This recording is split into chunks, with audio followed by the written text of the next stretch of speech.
अत्यंत आनंदाची गोष्ट आहे. खरं तर या नराधमाचा चौकात चौरंग जरी केलं असतं, तरी आम्ही लोकांचं ज्याने केलं असतं त्यांचं अभिनंदन केलं असतं. त्याने ज्या प्रकारे चिमुरडीवर अत्याचार केलं होतं, त्याला याच्यापेक्षा कठोर शिक्षा झाली असती तरी ते कोणालाही समाधान देणारं क्षण असतं.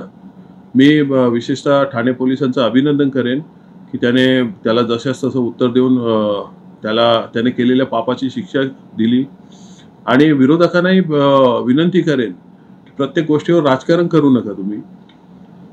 सगळ्याच गोष्टींवर राजकारण करायचं नसतं. तुम्हीच आधी बोलत होते, की यांना फासावर लटकवा, याला ताब्यात द्या, आम्ही बघून घेऊ. मग आता कशाला त्याच्यावर राजकारण करता?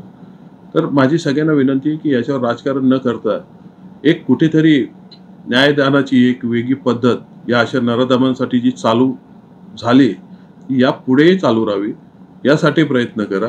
जेणेकरून अशा गोष्टींना अटकाव बसेल. त्यामुळे पोलिसांचे अभिनंदन आणि तमाम जनतेचे अभिनंदन. जी माझ्यासारखी जी लोकं आहेत, जी हळहळली होती याच्याने, त्या सर्वांचं अभिनंदन.